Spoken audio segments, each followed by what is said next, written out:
warrior Vidura. The sage Kardama said this much only and then became silent, thinking of his worshipable Lord Vishnu, who has a lotus on his navel. As he silently smiled, his face captured the mind of Devahuti, who began to meditate upon the great sage. Purport by His Divine Grace, A.C. Bhaktivedanta Swami Srila Prabhupada Ki Jai. It appears that Kardama Muni was fully absorbed in Krishna consciousness because as soon as he became silent, he at once began to think of Lord Vishnu. That is the way of Krishna consciousness. Pure devotees are so absorbed in thought of Krishna that they have no other engagement, although they may seem to think or act otherwise. They're always thinking of Krishna. The smile of such a Krishna conscious person is so attractive that simply by smiling he wins so many admirers, disciples, and followers. Hare Krishna, Krishna Krishna, Hare Hare Rama, Rama Rama, Hare Hare. So, again, we're in Canto 3, Chapter 22, verse 21. And I'll read the verse again. Sri Maitreya said, O great warrior Vidura, the sage Kardama said this much only, and then became silent, thinking of his worshipable Lord Vishnu, who has a lotus on his navel. As he silently smiled, his face captured the mind of Devahuti, who began to meditate upon the great sage. Well, there's such a thing as telepathic powers. Let's look that word up, telepathic. Someone is able to connect with other people, even without a telephone or, let's say, other means of communication, just through the mental powers. It seems that Kardama Muni had this power. Uh, It's basically telepathic is the ability to read or sense another person's thoughts. yes. So when he says here, as he silently smiled, his face captured the mind of Devahuti, who began to meditate upon the great sage. So, in the purport, Prabhupada says, it appears that Kardama Muni was fully absorbed in Krishna consciousness because as soon as he became silent, he at once began to think of Lord Krishna, of Lord Vishnu. That is the way of Krishna consciousness. Pure devotees are so absorbed in thought of Krishna that they have no other engagement, although they may seem to think or act otherwise. They are always thinking of Krishna. The smile of such a Krishna conscious person is so attractive that simply by smiling he wins so many admirers, disciples, and followers. Hari bol, Hari bol, Hari bol.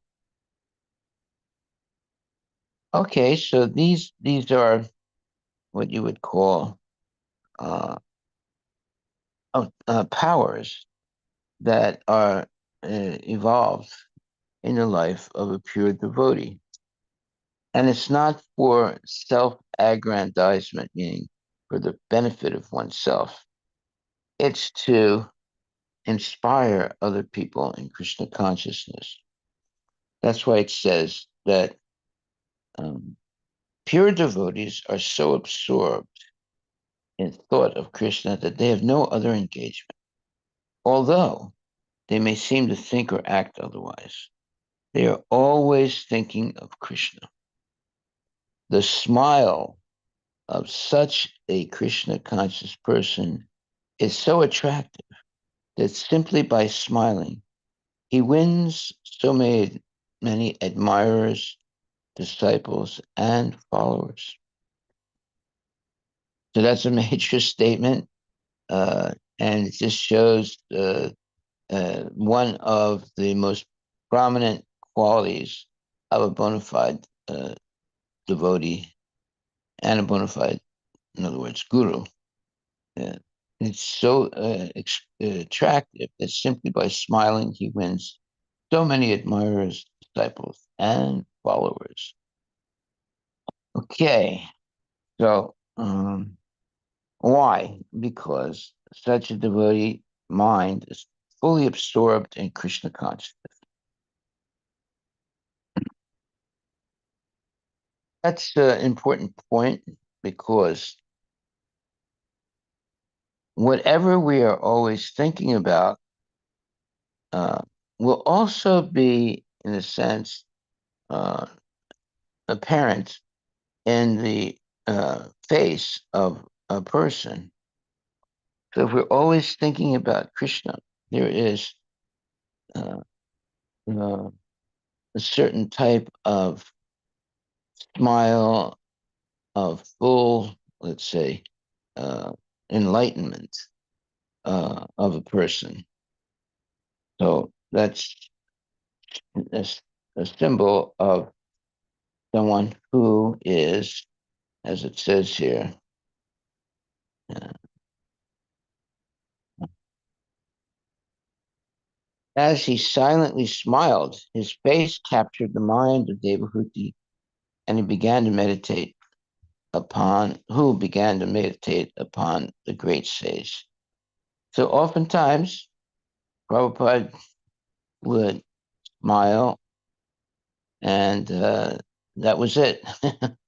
When you saw his smile, uh, you were captivated by it because it was uh, something very, very special. And it says here, as he silently smiled, his face captured the mind of Devahuti, who began to meditate upon the great sage. That is, let's say, another quality of a pure devotee, simply by their smile. Uh, then one begins to meditate upon the great sage. So it appears that Kardama Muni was fully absorbed in Krishna consciousness because as soon as he became silent, he at once began to think of Lord Vishnu.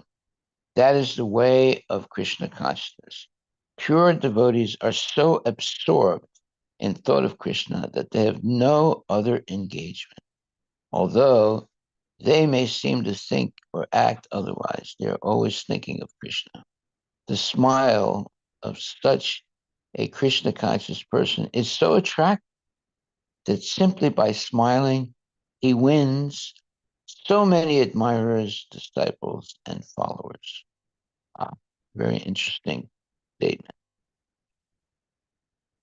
Simply by a smile of a genuine devotee, he wins so many admirers, disciples, and followers. Hare Krishna, Hare Krishna, Krishna Krishna, Hare Hare. Hare Rama, Hare Rama, Rama Rama, Hare. Okay, so we'll go on now to text 22. After having unmistakably known the decision of the queen, as well as that of Devahuti, the emperor most gladly gave his daughter to the sage, whose host of virtues was equaled by hers. Okay. Uh, there's no purport, so we go on to text 23.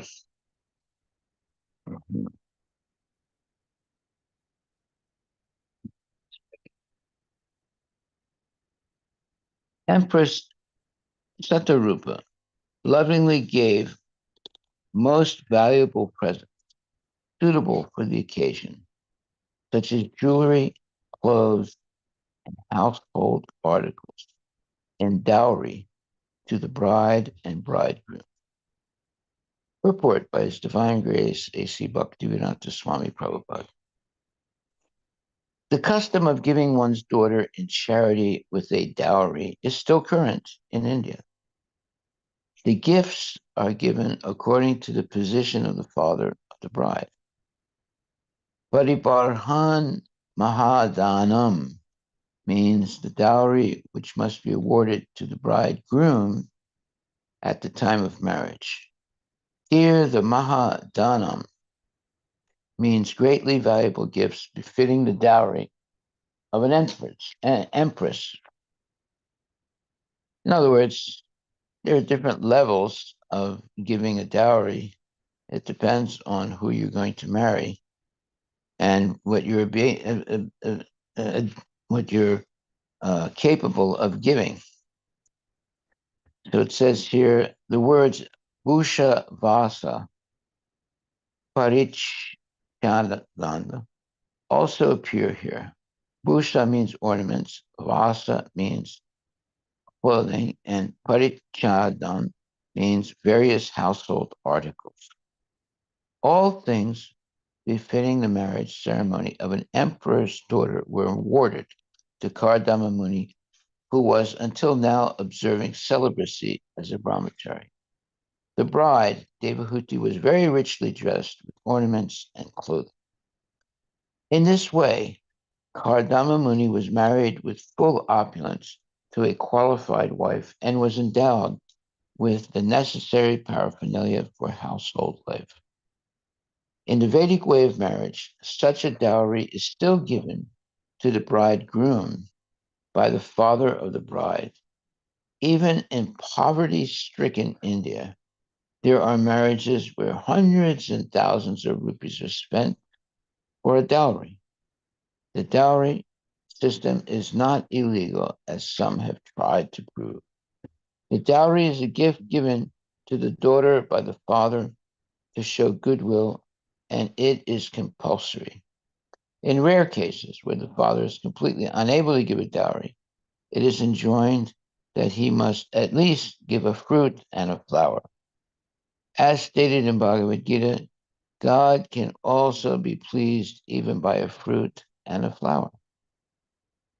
When there is financial inability and no question of accumulating a dowry by another means, one can give a fruit and flower for the satisfaction of the bridegroom. Haribol. Well, this is traditional, the giving of a dowry to the groom. And that's why it says Kardama Muni was married with full opulence to a qualified wife and was endowed with the necessary paraphernalia for household life. And that's what's called the Vedic way of marriage. Such a dowry is still given to the bridegroom by the father of the bride. Even in poverty-stricken India, there are marriages where hundreds and thousands of rupees are spent for a dowry. The dowry system is not illegal, as some have tried to prove. The dowry is a gift given to the daughter by the father to show goodwill, and it is compulsory. In rare cases where the father is completely unable to give a dowry, it is enjoined that he must at least give a fruit and a flower. Well, we usually see that when there is a marriage, there's a lot of presents and money given to uh, the daughter, and it's as it says here, uh, it's done by the father to show goodwill, and it is compulsory. Okay, yeah. So usually, sometimes you'll see the daughter is dancing, and then the father also comes up to her and starts throwing dollars and $10 bills and $100 bills. so many, so many different things that are valuable. Usually it's money. It can also be all kinds of presents. Uh, and, uh, and that's why it says there are marriages where hundreds and thousands of rupees are spent for a dowry. Okay. Also, uh, it says also that when there is a financial inability and no question of accumulating a dowry by another means, one can give a fruit and flower for the satisfaction of the bride. In other words, something has to be given. If you can't afford to give a lot of money, then at least you have to give something. So you give a fruit and a flower for the satisfaction of the bridegroom. But usually, like just now, you can see when very, very wealthy people get married in India, there's millions of dollars that are involved, and the more, the better. Let's put it like that. Those marriages. So people look at it and they're just stunned by the opulence of those weddings, like the Ambani family. When the daughter in the Ambani family gets married, there's a tremendous amount of wealth that's given to the groom. But when there's financial inability and no question of accumulating a dowry by any other means, one can give a fruit and flower for the satisfaction of the bridegroom. Yeah. Well, sometimes the bridegroom might say, wait a minute, this is not enough. Give me more. Not really, but there's That's where the problem that's where what? comes from. Family Over the problems? centuries, no, over the centuries, Yeah. the grooms started demanding, Ah, and okay. even the groom's family. Eating violin. So, and then if they don't, and then as part of the pressure or whatever, initially the father may agree, but later they have financial inabilities. Yeah. Then now they torture the girl until they get the money. So it became, so that's where this whole dowry system became really, I think politically, like police doesn't allow now, right? Or something like that. Legally, yeah. It became illegal. It was banned actually Uh-huh. Yeah. because of the way people are misusing and then Right. So torturing. many people kill them. Yeah. Dangerous. Very nice. Yeah. Groom is not satisfied in marriage. The Oh. groom and the family is not satisfied with what the bride gives. Uh-huh. Instead, they are okay. We need a motorbike. They're what? We need a house. We need a car. We need this many lakhs for a Father of the bride. groom. Yeah. Oh, He's groom. asking. Groom, yeah. I'm sorry. Yeah. Well, that's India. Correct. No one is satisfied. That must be really mentally disturbing for the bride. And that's where all of this other thing is also linked, wherein like people try to, if there's a girl child, You know what? if you have a girl child at the Yeah. time of birth itself, Yeah. they think that it's a burden now. Oh, Because because they have to give eventually, the yeah, they dowry. have to give the dowry. Yeah. So, in fact, Everybody wants sons. So they abort the Yeah. girls. yeah, that's right. Well, Yeah. it's systematic Because problem. it's not good business to have girls. Unfortunately. Yeah. Well, you know, that's why this is we're living in Kali Yuga. All kinds of strange things happen like that. It's very unfortunate. Okay.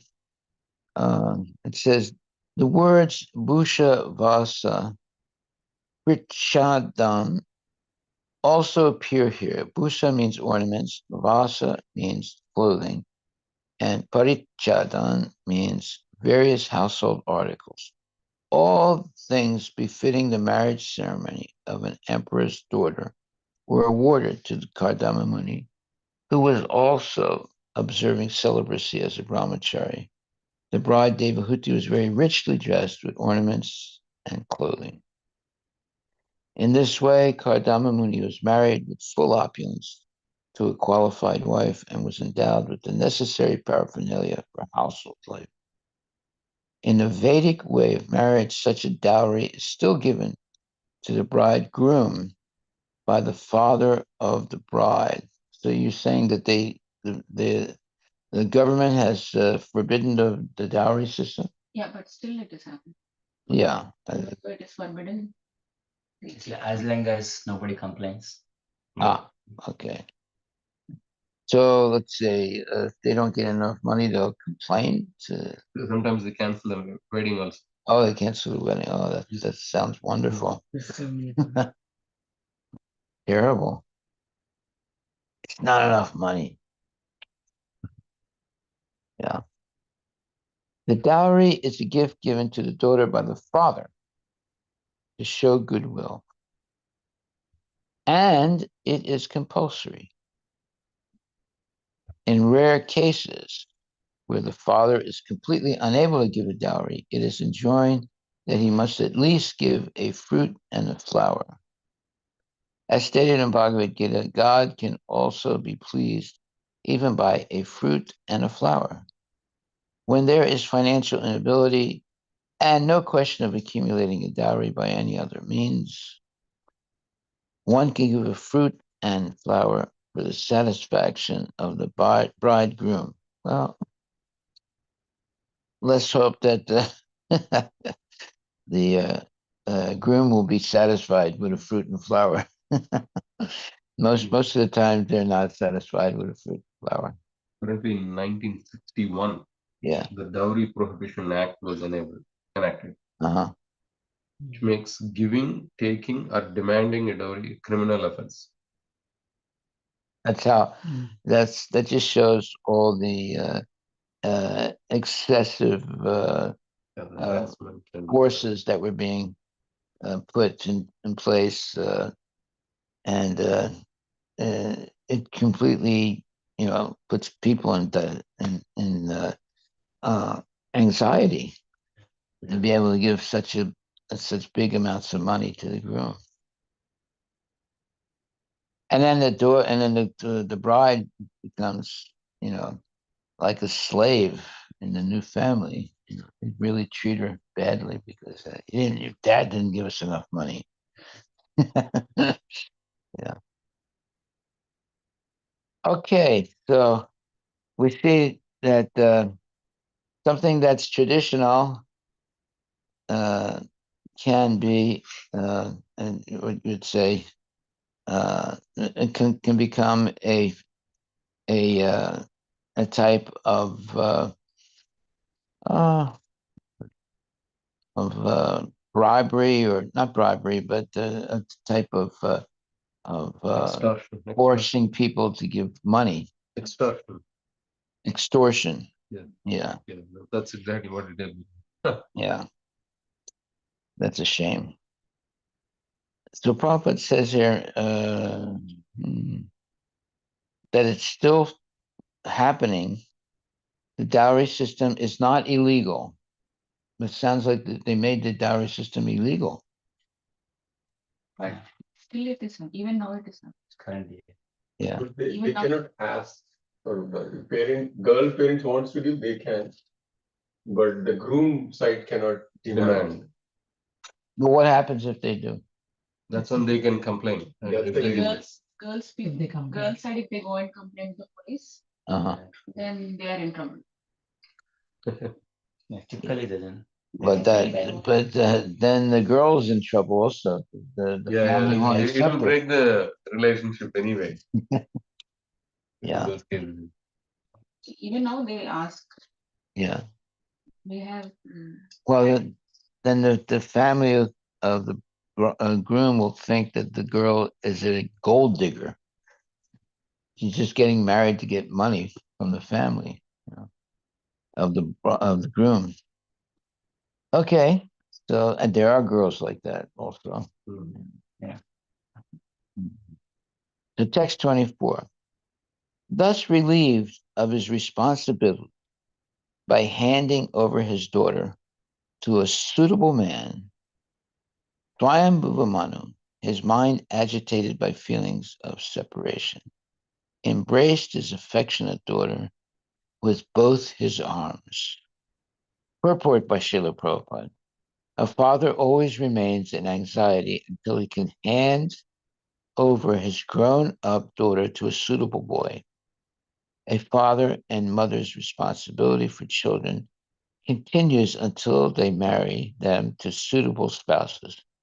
When the father is able to perform that duty, he is relieved of his responsibility. That's a major statement. This is like, well, nowadays, when women's liberation, uh, the father is not so, like, doesn't feel so, what you would call anxious about getting the daughter married, because uh, nowadays, young girls, they get PhDs more than men, actually. More women get PhDs now than men. And therefore they can maintain themselves. So, the whole system breaks down. And it's not really that good because, actually, women think it's good because now they're self-sufficient. They don't have to depend on their husband. But ultimately, it's not a good system. It's much better to be a mother and to raise children. But of course, that is looked down upon by all the feminists. They're called the feminazis. uh, but women don't want to be treated as if they're like a cow, a milk cow. Being milked. They're milked. Their family is milked, and all the money goes to the husband. And oftentimes, I mean, I've seen this a lot. Uh, a girl and gets married to a boy in India, then they come to the United States, and then the boy doesn't treat the girl nicely, and now she's stuck. She's, you know, 10,000 miles away from her family, and the boy is starting to treat her very badly, and she's completely miserable. Right? And it happens a lot. And then sometimes it ends up in divorce. Because when the girl is like, 10,000 miles away from her family, and it's difficult for her because, and then if she has one child and child, two kids, and then later the husband is having illicit relationships and is mistreating his wife and so forth. It's like a completely hellish situation for the girl. So uh, that's why, it's not good to get so far separated from your family, because uh, the girl has been protected by her family, and now it's expected that she be protected by her husband. But if the husband is, like, in a sense, torturing the wife, she's in a very bad position. And what's she going to do? Should run away, go back to her family? It's a very, very sad situation that's taking place now. Okay, so text 24. Thus relieved of his responsibility by handing over his daughter to a suitable man, Swayambhuvamanu, his mind agitated by feelings of separation, embraced his affectionate daughter with both his arms. A father always remains in anxiety until he can hand over his grown-up daughter to a suitable boy. A father and mother's responsibility for children continues until they marry them to suitable spouses.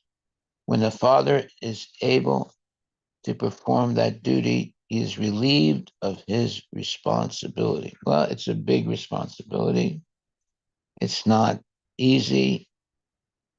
Nowadays, there are a lot of women that don't want to get married until they get to be like 40 years old. That just puts the family in anxiety. You know? And then there are some girls that never get married. I had one cousin. She was a very attractive woman, but she never got married. You know? And I asked her once. I said, "Why don't you get married?" And she said, "Well, I haven't found a man that's worthy of having me as a wife." In other words, uh, yeah, it's she didn't find anyone that was her equal. Right? Well, obviously, she's not going to get married, right? Because there's no ideal person in this world. Everyone has some faults. But yeah, my cousin, she was a very attractive lady, highly educated, and but she never got married because she never found anyone that she thought was worthy of her hand in marriage. Okay, well, that's what you see. That's why it's better not to be so educated. You know, that way you'd be more humble. But if you're highly educated, then you sometimes people get or ladies get very, very puffed up, and they don't think there's any man suitable for her. Mm. And this is true. The father always remains in anxiety until he can hand over his grown-up daughter to a suitable boy. A father and mother's responsibility for children continues until they marry them to suitable spouses. When the father is able to perform that duty, he is relieved of his responsibility. Well, there are situations now where after the marriage breaks up and the daughter comes back to the mother and father. So it's not, it's, you're always going to be a mother and a father. You're never going to be able to say, well, no, don't come back, you know. So it's complicated today, very complicated. And oftentimes, there is what you would say, it's too easy to say, well, I'm sick and tired of my husband and I'm going to leave. Uh, that just really complicates everything. But there are women that traditionally, even though they were mistreated, they were just tolerated, who maintained the unity of the family. But nowadays, because a divorce is so easy, you just say, "I want to get a divorce." You don't have to give any reason anymore. Uh, this is a no fault state, Washington State. You just say, "I want a divorce." That's it. You start getting a divorce. You don't have to prove that someone else, the bride or the groom misbehaved or this or that. So this whole divorce thing is like a racket where people get married. You have someone who's a gold digger. Why don't you look that word up? Gold digger. Uh, it's usually a woman that gets married, but it's not really because she loves her husband. It's to get the husband's money. Right. So they get married, and then soon there's going to be a divorce, and there's uh, uh, they have to split the money between the husband and the wife. And it becomes very, very unpleasant situation. Yes, gold digger. To extract money from With another what? Another person purely extract money from you. a person who forms a relationship.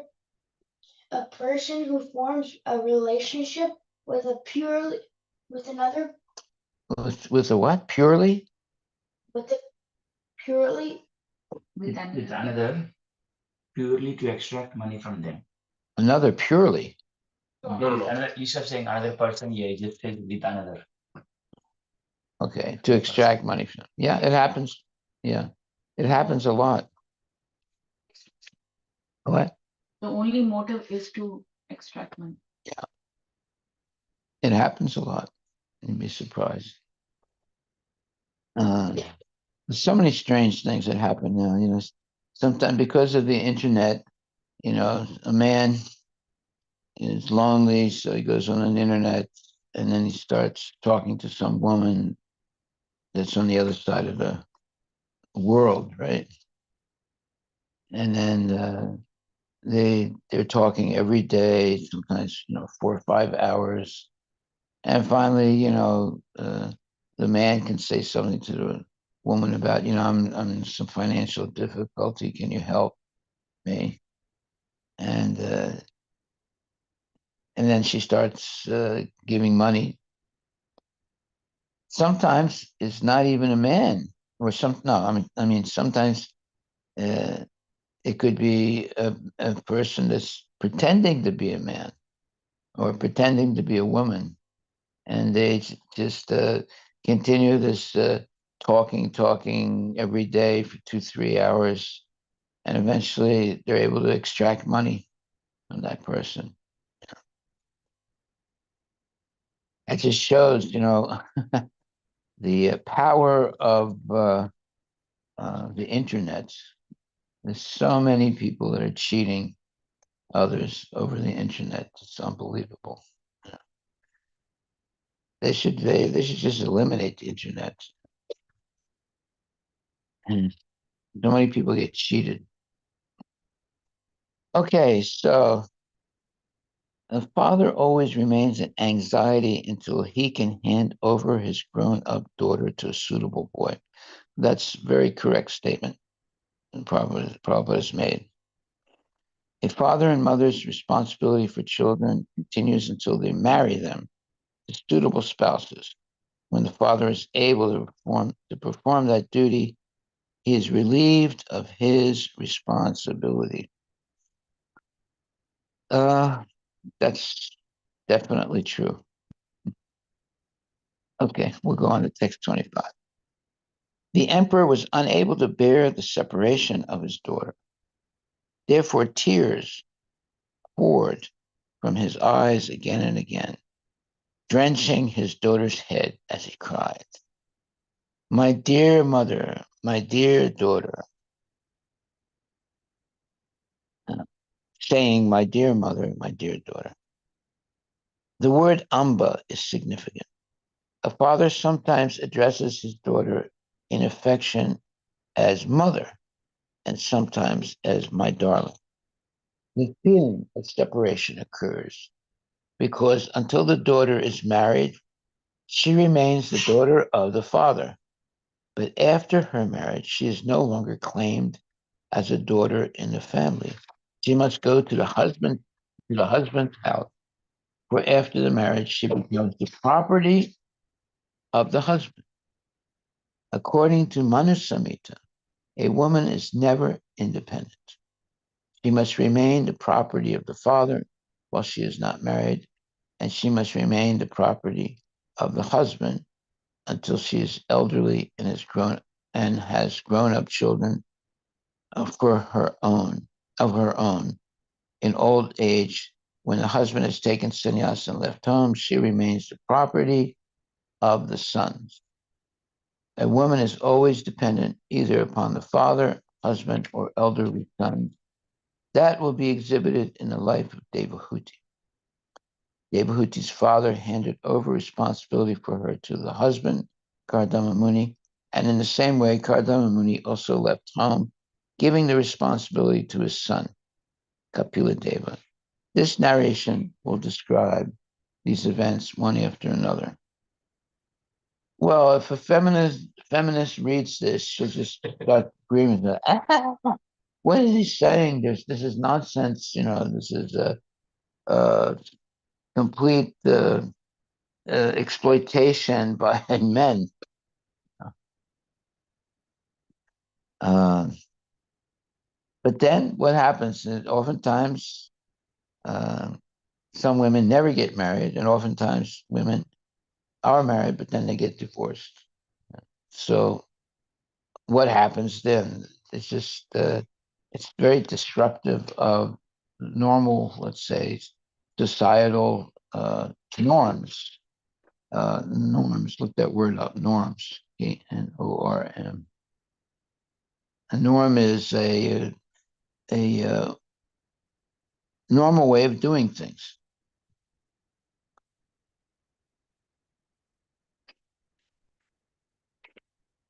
What's it say? Yeah. Something that is usual, typical, or standard. This system has been the norm in Germany for decades. Yes. Yeah. Such as, a woman is always dependent either upon her father, husband, or elderly sons. That would be exhibited in the life of Devahuti. Devahuti's father handed over responsibility for her to the husband, Kardama Muni, and in the same way, Kardama Muni also left home, giving the responsibility to his son, Kapila Deva. This narration will describe these events one after another. So, Kardama Muni did not stay married for long. He basically gave one child and left. But that one child was Supreme Personality of Godhead. uh, so, but so today, the whole system of marriage is sort of broken because of easy divorce and because of too much education and too much, let's say, materialistic norms.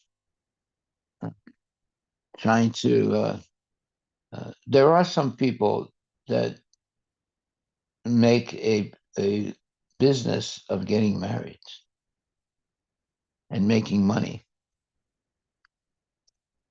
There was one man once who got married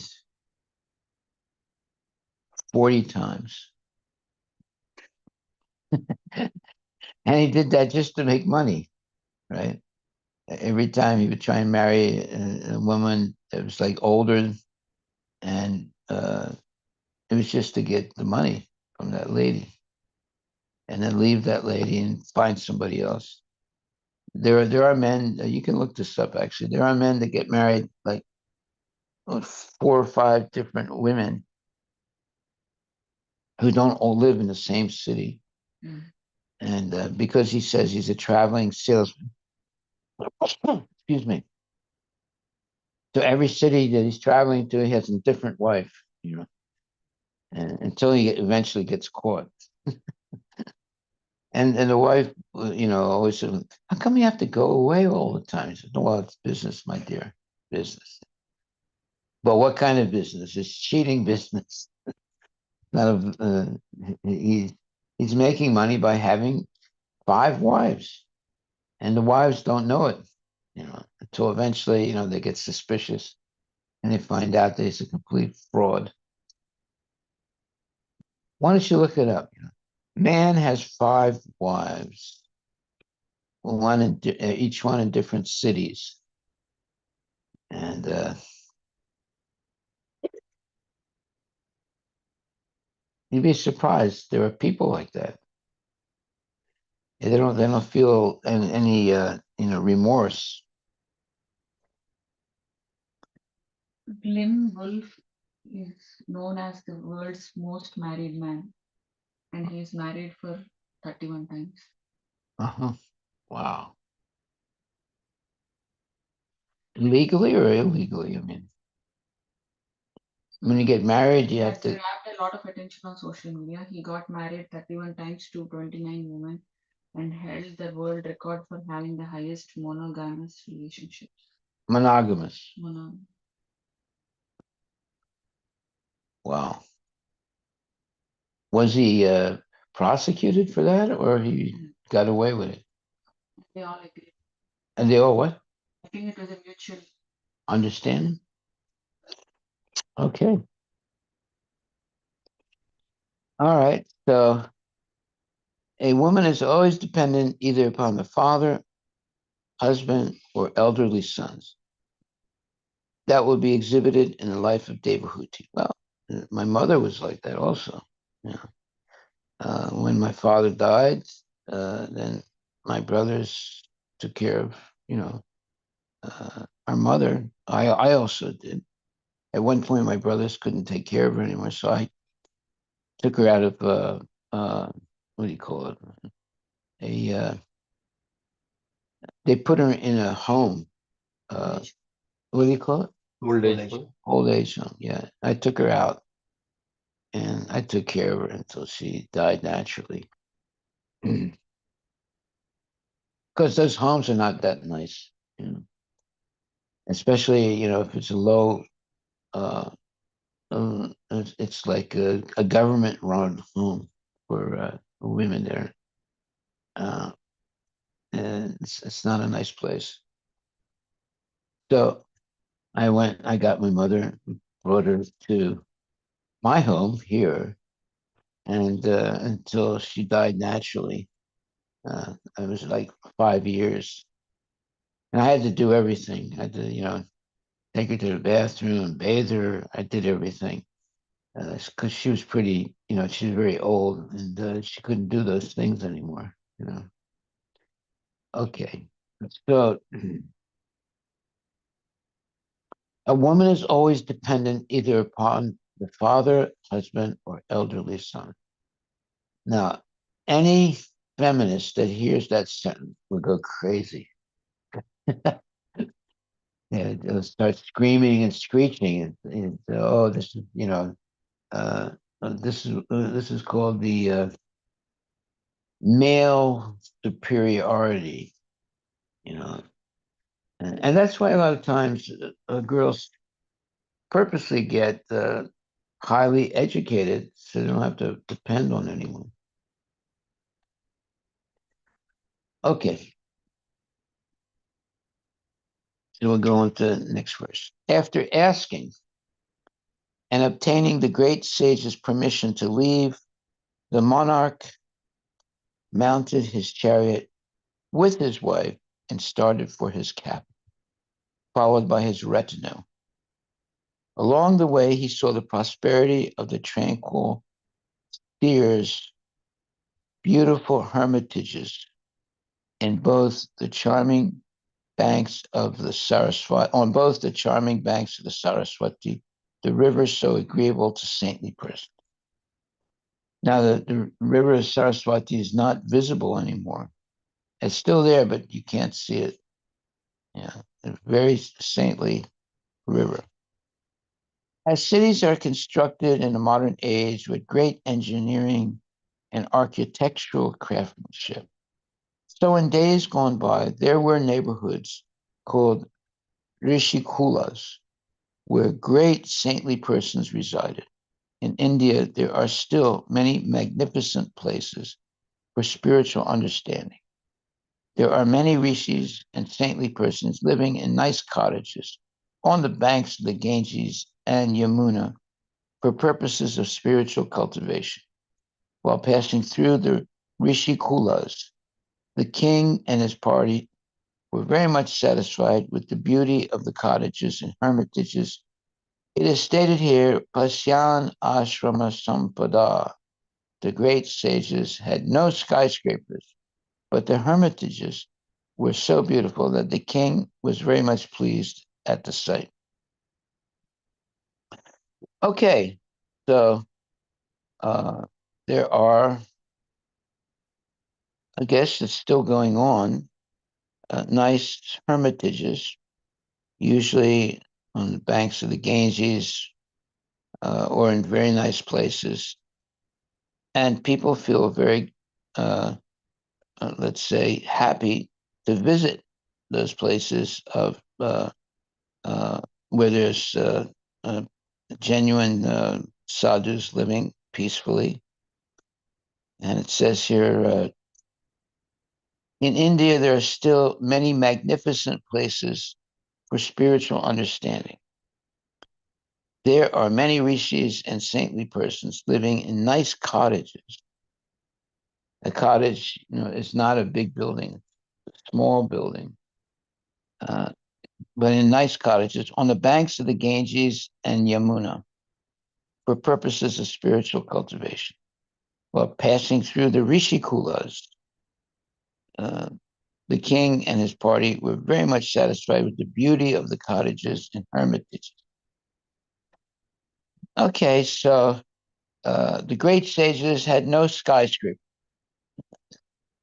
but the hermitages were so beautiful that the king was very much pleased at the sight.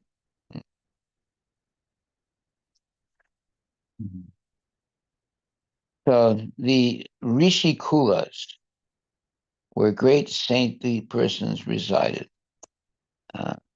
They're basically hermitages, but the atmosphere is very, very nice because it's spiritual. And people like to get away from the high rise buildings and go to these ashrams and spend time with the saintly people. And there are a lot of places like that in India today. They have some places like that in the United States also, right? You have a rural ashram where people can come and stay a week and associate nicely. But the temples, the Hare Krishna temples are like that also. They are places of that you can come and if you're serious, they'll let you stay for some time and have the taste of spiritual life. But you have to agree to follow the rules and regulations of the temple. And if the temple has a facility of like some extra rooms, then you can stay there for a week or a month and experience, the life of sadhus, even in big cities. I mean, Prabhupada established so many temples. Most of them were in big cities, but you didn't feel the, let's say, the stress of a big city because of the spiritual atmosphere in the temple.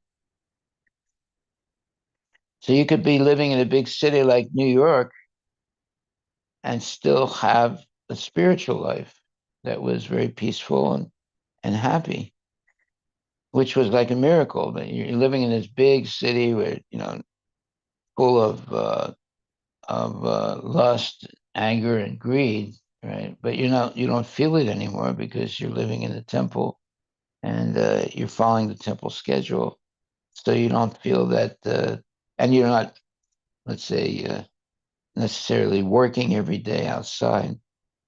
So you get complete relief, even though you're in a big city like New York or other big cities in the United States. That this was Prabhupada's mercy. I know I felt like that.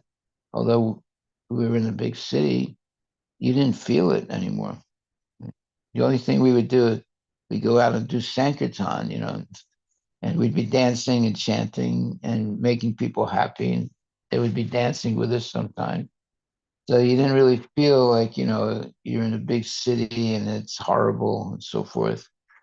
Uh, so we didn't mind being in a big city. In fact, we liked it because you could do Sankirtan. Like New York is one of the best places to do Sankirtan. The people in New York are mostly pretty nice people. not all of them, but they're mostly nice. When they see you dancing, they toot their horns or they come and dance with you a little bit. It's a great place to do Harinam Sankirtan. Because there are two types of people in New York City: the day people and the night people. So you could do kirtan till 12 o'clock at night, and there's still be a lot of people on the streets. And because there are some people, they wake up, let's say, 7 o'clock in the morning, then they go to work, and they come home, like 6 o'clock in the evening. But there are other people that wake up 6 o'clock in the evening, and then they go to work, and they're up till 4 or 5 o'clock in the morning, right? Uh, it depends on what kind of business you're in. So there's night people and day people in New York City. So you could do Sankirtan 24 hours a day there, and you would still see a lot of people, even late at night. So as they're coming out of the bars and at 4 o'clock in the morning, the devotees are waking up and chanting and dancing early in the morning. And the others are, after spending most of the evening in the bar, drinking and talking nonsense. And they're coming to go to sleep, and the devotees are waking up to chant Hare Krishna.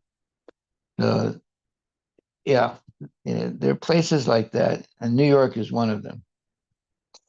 It's like 24 hours, things are going on there.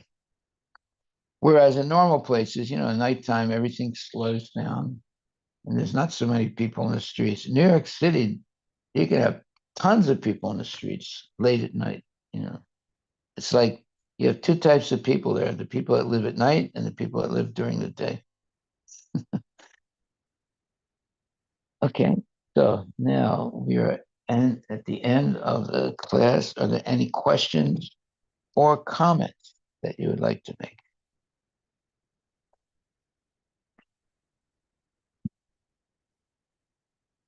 So these statements, would drive, a feminist crazy. This a woman is always dependent, either upon a father, husband, or elderly sons. That will be exhibited in the life of Devahuti. Devahuti's father handed over responsibility for her to the husband, Kardama Muni. And in the same way, Kardama Muni also left home, giving responsibility to his son, Kapila Deva. This narration would describe. So that would seem to be what do you call that? A man's world, right? And a lot of women object to that nowadays. They want to have independence. They don't want to be controlled by men anymore. But and they don't want to have children anymore. In order to maintain society, you have to have at least uh, 3 children to maintain the society. Well, they say 2.5, but it's either 2 or it's 3. It can't be 2.5. Otherwise, there won't be enough people to maintain the society. But nowadays, a lot of people don't get married. A lot of women don't have children. So eventually, there's not going to be enough people to run things in the country. Yeah. All right. So we'll end there. Let's do some questions. Are there any questions? Hare Krishna, any questions or comments online?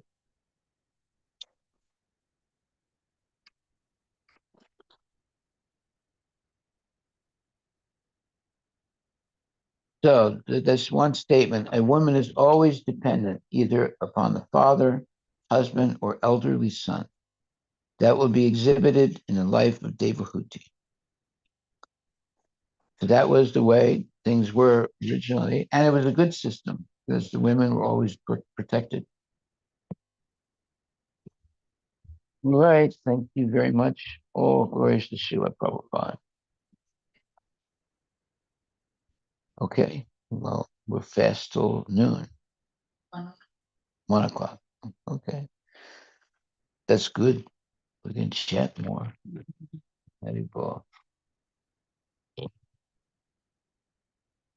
Hare Krishna, Krishna Krishna, Hare Hare, Hare Rama, Rama Rama. Gonna chant on your beads? How many rounds you So gonna chant? there is one question. Yeah.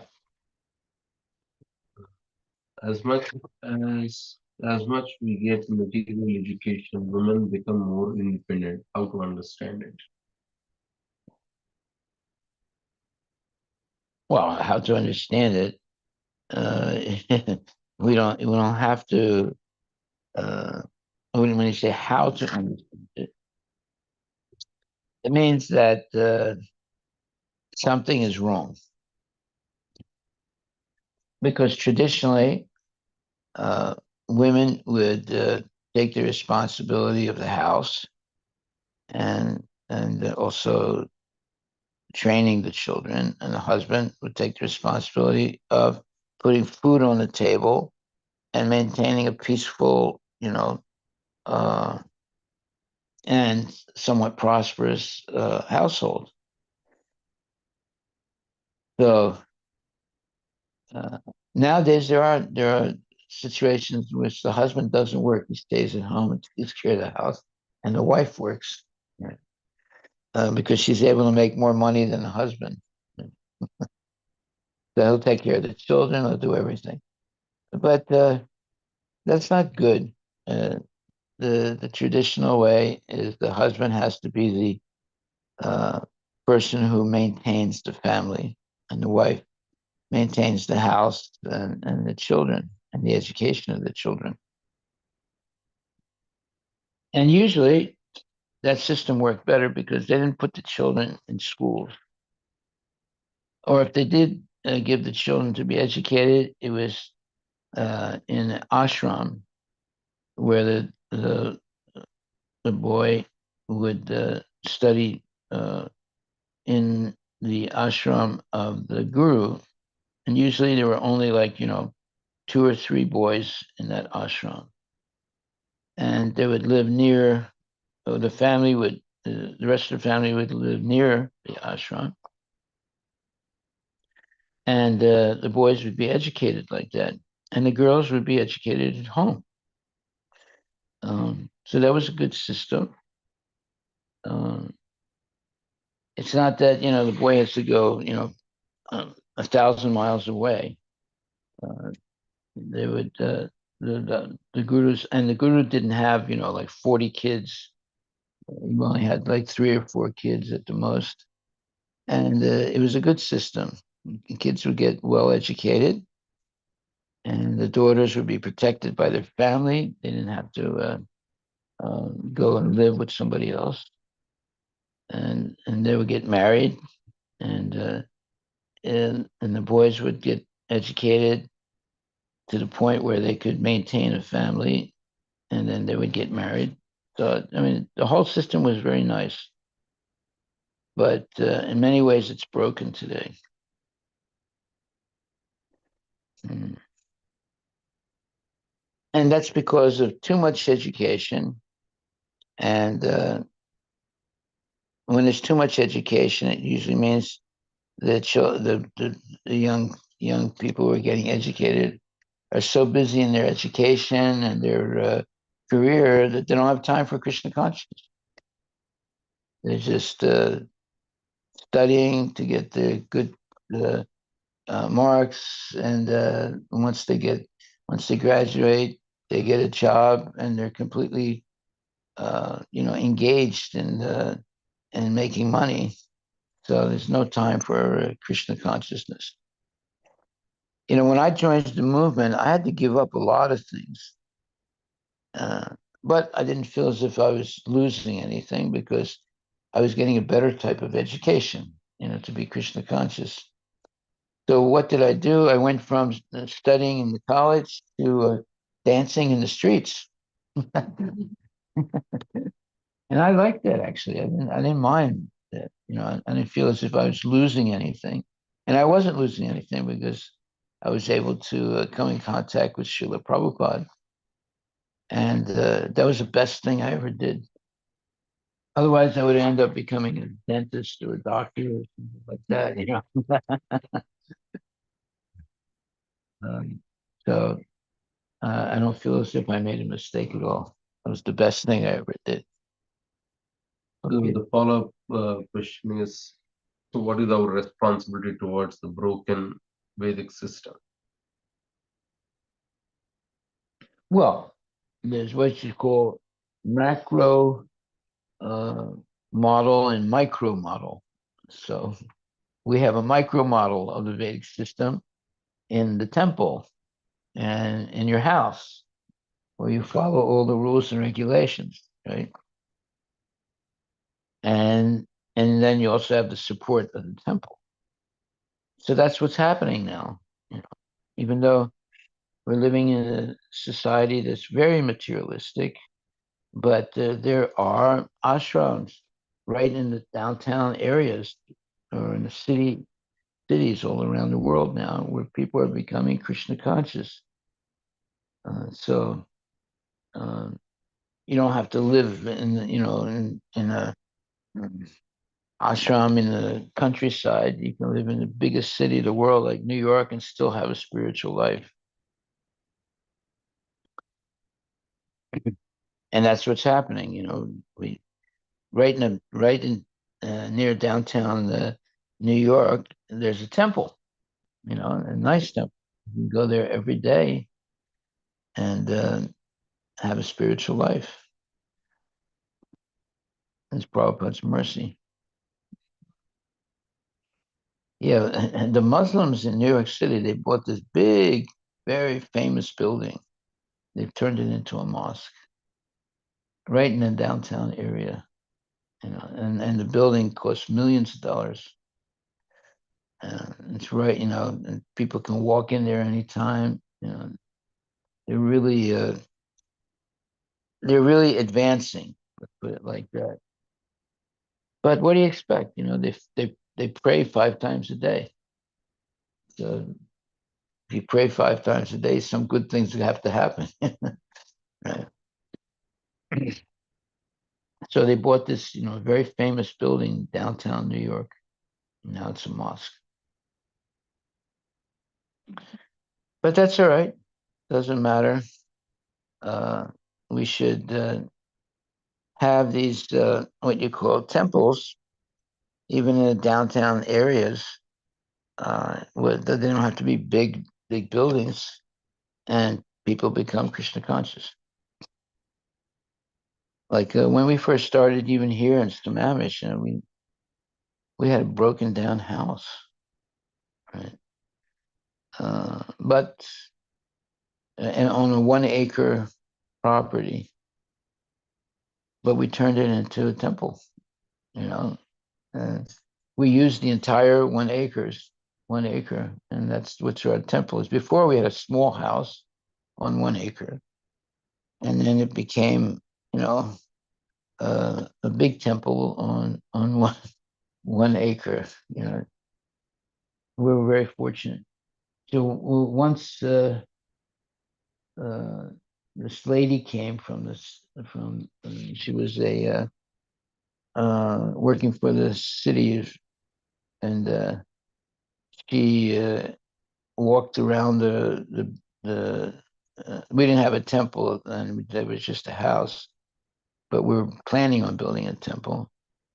And she walked around and she found that there was a wet area. There was a wetland, and now because there's a wetland, there's so many rules about it, right? So she told me, so well, you have a wetland, you won't be able to do this, you won't be able to do that, and we felt devastated, you know, uh, and we started doing 24-hour kirtan, and then after a couple weeks, uh, a man came, and he said he's the new inspector And I asked her, what happened to the lady? He said, oh, well, she was sent somewhere else. So then he walked around the you know, the property, and he saw, this patch which was very wet. And he said, oh, don't worry about it. He said, just throw some dirt on top. I was, I was shocked when he said that. He was a nice guy, very nice guy. He said, just throw some dirt on it, it'll be all right. And then we were able to build the temple. Yeah. Otherwise, we wouldn't have been able to build the temple. We wouldn't have enough room with all the setbacks you have when you have a wetlands. So, that lady was real mean, but the guy that came and replaced her, he was a nice guy. He said, just throw some dirt on it, it'll be okay. There's amazing things happen. Maharaj's experience with people when his house was burned, Yeah. like the appraiser. That Oh, was also very he was a nice guy, very nice guy. He said, oh, well, this thing here. And I said, yeah, I think it's only worth about the $20. No, we'll put $200. He was a really nice guy. I just kept my mouth shut after that. very will be wrap the session now. Any other questions or comments, or will otherwise regroup in the evening? Hare Krishna. All glories to Srila Prabhupada. Ram, Hare